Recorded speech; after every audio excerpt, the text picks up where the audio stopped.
നമ്മൾ ഒരുപാട് കാര്യങ്ങൾ നമ്മൾ ഒരുപാട് ഓടിച്ചാടി നടന്ന് ഒരുപാട് എനിക്ക് ഒരുപാട് പെട്ടെന്ന് നമ്മൾ തൊടുമ്പോ അവിടെ ഇല്ല, ആ ഒരു ഭാഗം അവിടെ ഇല്ല എന്ന് കാണുമ്പോഴേക്കുള്ള ഒരു ബുദ്ധിമുട്ട്. മെഡിക്കൽ കോളേജ് മുറിച്ച് അത് കട്ട് ചെയ്യണമെന്ന് പറഞ്ഞാൽ കട്ട് ചെയ്യണമെന്ന് പറഞ്ഞാൽ ഒരുപാട് ഇതൊക്കെ ആയി. പിന്നെ അത് കാല് അവിടെ ബ്ലഡ് ഫുള്ള് താപ്പിട്ട് ബ്ലോക്കായി, അവിടെ മുറിവായി. പിന്നെ മുറിവ് കരിയത്തില്ലെന്നായി. അന്നേരം അത് ആ ബ്ലഡ് ഓട്ടം തുടങ്ങുന്ന ഭാഗം വരെ ഇല്ലാത്ത ഭാഗം വരെ കട്ട് ചെയ്ത് കളഞ്ഞാൽ കറക്റ്റാവും എന്നൊക്കെ പറഞ്ഞ് പിന്നെ അത് കട്ട് ചെയ്ത് വന്നപ്പോൾ ഇച്ചിരി വിഷമം ഉണ്ടായിരുന്നു. പിന്നെ പെട്ടെന്ന് നമ്മൾ നേരത്തെ കാലങ്ങളിൽ നമ്മൾ ഒരുപാട് അങ്ങോട്ട് ഓടിച്ചാടി നടന്നാലും പിള്ളേരോട് ക്രിക്കറ്റ് കളിക്കാനായാലും ഒരുപാട് പണികളും കാര്യങ്ങളും ഒറ്റൊരു പണിക്ക് പോയിട്ടുണ്ട്, ഒരുപാട് പണിക്ക് പോയിട്ടുണ്ട്. അന്നേരം അതൊക്കെ പെട്ടെന്നൊരു കാലത്ത് നഷ്ടപ്പെട്ടപ്പോൾ നമുക്കൊരു വിഷമങ്ങളും കാര്യങ്ങളും ഉണ്ടായിരുന്നു.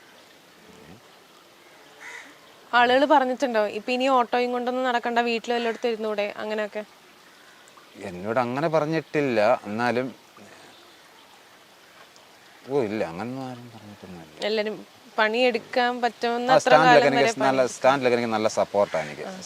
ഇപ്പോൾ എനിക്ക് നല്ല സപ്പോർട്ടാണ് സ്റ്റാൻഡിലെ ആട്ടക്കാരൊക്കെ. ഇപ്പം നമ്മൾ ഈ ഒരു അവസ്ഥയെ വണ്ടി ഓടിക്കാൻ ചെല്ലുന്നതുകൊണ്ടും അവനൊരു ജീവിക്കാൻ ഒരു മനസ്സുണ്ടല്ലോ. അവന് വെറുതെ വീട്ടിലിരിക്കില്ല, അവന് വന്നൊരു 10 രൂപ ചായ പിടിക്കാൻ ആരും കെഞ്ചണ്ട, അങ്ങനെ ഇറങ്ങി വരുന്നുണ്ടല്ലോ. അതുകൊണ്ട് അവർക്ക് നമ്മളെ നല്ല സപ്പോർട്ടാണ് സ്റ്റാൻഡുകാർക്കൊക്കെ. ആ ഒരു സ്ഥിതി ഒഴിവാക്കാൻ വേണ്ടിയിട്ടാണ് ശരിക്കും പറഞ്ഞു കഴിഞ്ഞാൽ ഈ ഒരു ജോലി ചെയ്യാമെന്ന് വിചാരിച്ചിറങ്ങിയത് അല്ലേ? ഈ ജോലി ചെയ്യാന്ന് വെച്ചാൽ ഈ ജോലി നേരത്തെ അറിയാവുന്നത് കൊണ്ട് വേറെ എനിക്കൊന്നും ചെയ്യാൻ പറ്റത്തില്ലല്ലോ. നമുക്കിപ്പോൾ ഒന്ന് ആരെങ്കിലും ഇപ്പോൾ തെണ്ടി ഫിഷ് എടുക്കാൻ പോകണമെങ്കിൽ ഒരു കാലില്ലാതെ ഇപ്പോൾ ഇവിടെ നിന്ന് ഇറങ്ങിപ്പോകാൻ പറ്റില്ല. കാലുണ്ടെങ്കിൽ നടന്നു പോയാലും എടുക്കാൻ പറ്റത്തുള്ളൂ. പിന്നെ അന്ന് ഇത് അറിയാവുന്നതുകൊണ്ട് ഇതുപോലെ കാലക്ലച്ച് വണ്ടി നമ്മളിത് കയ്യിലാക്കിയോണ്ട് കയ്യിലാക്കിയേക്കോ, കാലക്ലച്ച് വണ്ടി കയ്യിലാക്കിയോണ്ട് നമുക്കത് ഓടിക്കാം, നമുക്ക് അറിയാവുന്നതുകൊണ്ട് ഇത് ഓടിക്കുന്നു. അതുകൊണ്ട് ഇങ്ങനെ ജീവിച്ച് പോകുന്നു. ഇപ്പോൾ കാലിന്റെ കാര്യത്തിന് വേണ്ടി യൂസഫ് അലി സാറിനെ സമീപിച്ചിട്ടുണ്ടായിരുന്നില്ലേ? ഞാൻ സാറിൻ്റെ വീട്ടിൽ പോയതില്ലേ. ഞാനിവിടെ തലേന്ന് രാത്രി ഇവിടുന്ന് പോയി പിറ്റുന്ന വെളുപ്പിനോടെ ചെന്ന് തൃപ്രയാർ എന്നിട്ട് സാറിൻ്റെ വീട്ടിൽ ചെന്നപ്പോൾ കാണാൻ പറ്റിയില്ല. സാറവിടെ ഇല്ല, സാറവിടെ വരത്തില്ലെന്ന് പറഞ്ഞു. അവിടെ പ്രാർത്ഥന സമയത്താണ് സാറ് ചില സമയങ്ങളാണ്ട് വരത്തുള്ളൂ, അല്ലെങ്കിൽ പിന്നെ എറണാകുളത്താണ്ട് പോകണം എന്നാണ്ട് എന്നോട് പറഞ്ഞായിരുന്നു. അന്നേരം അവിടെ സെക്യൂരിറ്റി പറഞ്ഞ് കാണാൻ പറ്റത്തില്ല, പിന്നെ ഇങ്ങനെയുള്ള സഹായങ്ങളൊക്കെ സാറ് ചെയ്യാൻ ചില സമയങ്ങൾ പാർട്ടി വ്യവസ്ഥയിലൊക്കെ ആണെങ്കിലും സാറ് ചെയ്യത്തുള്ളൂ, അല്ല ചെയ്യാൻ എന്നൊക്കെ എന്നോട് പറഞ്ഞായിരുന്നു. അങ്ങനെ ഞങ്ങൾ അവിടുന്ന് നിരാശയായിട്ട് ഞങ്ങൾ പോകുന്നത്. അത് ഇവിടുന്ന് എന്തൊരു ബുദ്ധിമുട്ടി അവിടുന്ന് പോയെന്നറിയാമോ. ഇതുപോലെ കമ്പ് പിടിച്ച് നമ്മുടെ പെങ്ങളുടെ മോനെ വിളിച്ചുകൊണ്ട് കൂട്ടി പോയത്. പക്ഷെ അത് നടക്കുമെന്നുള്ള പ്രതീക്ഷയല്ലേ പോയത്, പക്ഷെ അത് നടന്നില്ല.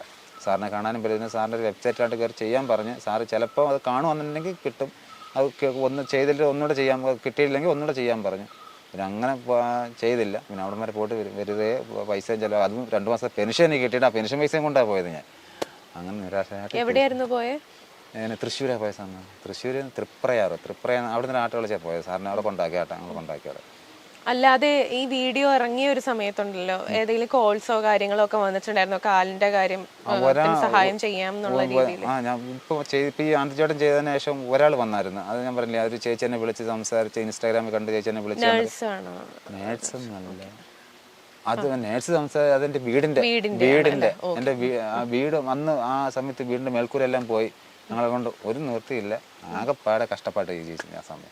അന്ന് ആ വീട് ചെയ്തപ്പോൾ അദ്ദേഹം ചെയ്തപ്പോൾ അന്ന് ആ ഇറ്റലിയുള്ള സിസ്റ്റർ ഇവിടെ ഉള്ളതാ, പക്ഷെ കാണാൻ പോയില്ല. ഞങ്ങൾ സ്റ്റാൻഡിൻ്റെ ഭാഗത്തുള്ളതാണ്. കണ്ടിട്ടില്ല ഇതുവരെ? കണ്ടിട്ടില്ല. കാണാൻ പോകണമെന്ന് വെച്ചാൽ നടന്ന അവരെ പിന്നെ അങ്ങനെ 2 പേര് ആശുപത്രിയിൽ വന്നായിരുന്നു, പക്ഷെ അന്ന് പോകണമെന്ന് വെച്ചാൽ നടന്നില്ല. ഇനി പോയിട്ട് വരാൻ പോകണമെന്ന് പറഞ്ഞിരിക്കുക. അവരൊന്ന് ഞങ്ങൾക്ക് ആ വീട് ഫുള്ള് മേൽക്കൂര ഫുള്ള് മാറ്റുന്നുണ്ട്. ഈ വീഡിയോ ഇറങ്ങിയതിന് ശേഷം ഫുള്ള് ഞങ്ങൾക്ക് മാറി തന്നായിരുന്നു.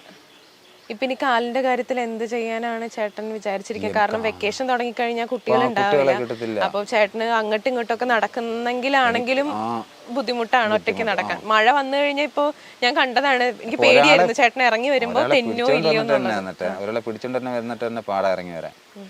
ഇതൊക്കെ എനിക്കിപ്പോൾ ആവശ്യം എന്ന് വെച്ചാൽ എനിക്കൊരു കാല് അത്യാവശ്യമായിട്ട് വേണം. അതിൻ്റെ ആ ഒരു ആവശ്യത്തിന് വേണ്ടി ഞാനിപ്പോൾ ചെയ്യുന്നത് തന്നെ. അത് എങ്ങനെയെന്ന് വെച്ചാൽ ആ ജനങ്ങൾ കാണുന്നവർ ഒരു കാല് സംഘടിപ്പിച്ച് തരിക, കാര്യങ്ങൾ അന്വേഷിച്ചിട്ട് എനിക്ക് കാല് സംഘടിപ്പിച്ച് തന്നാൽ അത്രയും നല്ലത്. അല്ല വേറെ നിവൃത്തിയില്ലാത്തതുകൊണ്ടാണ് ഞാനിത് ചെയ്യാനും ഇതിന് മുമ്പിൽ വരാനും താല്പര്യപ്പെട്ടത്. ഈ കാല് മുറിച്ച് കളയേണ്ട ഒരു അവസ്ഥ വന്നപ്പോഴേക്കും ചേട്ടൻ അത് എങ്ങനെയാ എടുത്തത്? കാരണം എന്താണെന്ന് വെച്ചാൽ മരുന്ന് കഴിച്ച് മാറ്റാൻ പറ്റുമെന്നുള്ളതാണ് നമ്മൾ ആദ്യം നോക്കുക.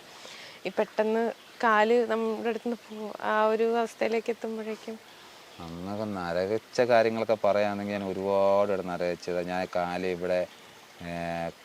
പഴുത്തു, ഞാൻ എൻ്റെ വീട്ടിൽ ഇരുന്ന് പൈസ ഇല്ലാതെ വീട്ടിൽ ഇരുന്ന് കാല് പുഴുവായി. പുഴു വരെ ഞാൻ പുഴുവിനെ ഞൊടിച്ച് കളഞ്ഞിട്ടുണ്ട് എൻ്റെ കാലയിൽ. ഞാൻ അത്ര സഖിയായിട്ട് ഞാൻ എൻ്റെ വീട്ടിൽ ഇരുന്നേനെ. ഞാൻ ഒരുപാട് ദുരിതം അനുഭവിച്ച് വന്നത്. ഞാനിപ്പോൾ ഇങ്ങനെ നടക്കുന്നെങ്കിലും എൻ്റെ വണ്ടിയാണ് നിൽക്കുന്ന, ഞാൻ പുഴുവിനെ ഞൊടിച്ച് കളഞ്ഞിട്ടുണ്ട് എൻ്റെ കാലയിൽ നിന്ന്. പൈസ കിട്ടാൻ ഞാൻ പൈസ നമുക്ക് അന്നേരം നമ്മുടെ വഴി മാർഗ്ഗം ഇല്ലാത്തതുകൊണ്ട് ഞാൻ അത്ര ധൈര്യമായിട്ട് ഞാൻ ഇരുന്നതാണ്.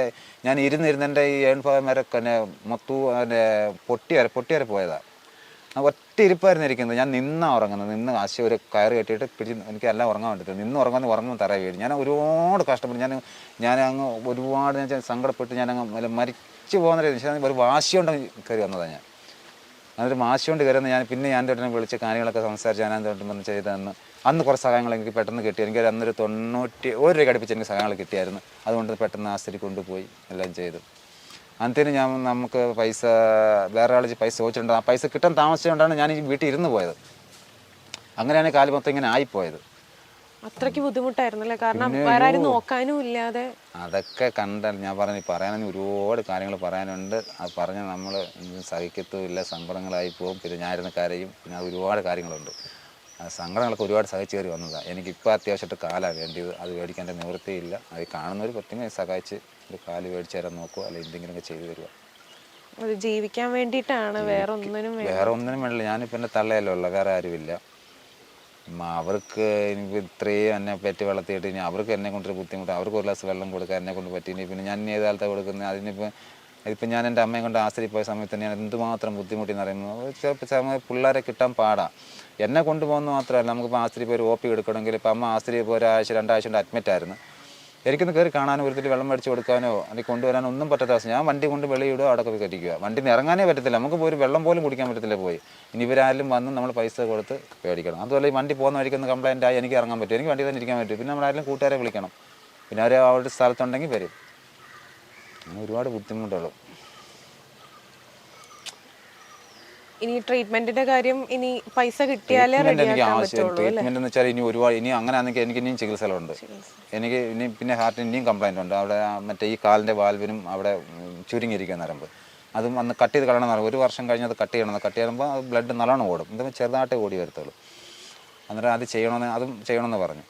പിന്നെ ഈ ഗുളികൾ മുടക്കാതെ കഴിക്കണ്ടേ, ബ്ലഡ് പിന്നെ കട്ട് ചെയ്യാതെ. ഒരുപാട് പൈസ ചെലവുണ്ട്. അത് അമ്മ അന്ന് അതുകൊണ്ടാണ് നിർത്തിയത്. അത് ഒരു 10 ഗുളികയ്ക്ക് തന്നെ അത് 460 രൂപ അതൊക്കെ അതിൻ്റെ വില.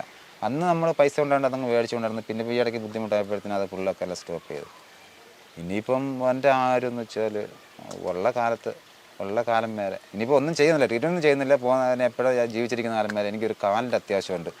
അതിന് 10 ദിവസം നടന്നുള്ളെങ്കിൽ ആ 10 ദിവസം നല്ലോണം നടക്കണമെന്നൊരു ആഗ്രഹം. എനിക്ക് വണ്ടിയിട്ടൊരു ചായ കുടിക്കാനായാലും ആരും സഹായം ഇറങ്ങി വരണം എന്നൊരു സഹായമുള്ളൂ, അല്ല വേറെ ഒന്നുമില്ല.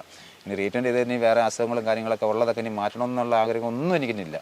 ഒരു 10 ദിവസം നടന്നോളെങ്കിലും ആ 10 ദിവസം സ്വന്തമായിട്ട് നടന്ന് പോയി എൻ്റെ സ്വന്തമായിട്ടുള്ള കാര്യങ്ങൾ ചെയ്യാനുള്ള ഇത് വേണം. അതിന് വേണ്ടിയത് ഈ ഒരു വീഡിയോ കാണുന്ന ആളുകൾ സഹായിക്കുക.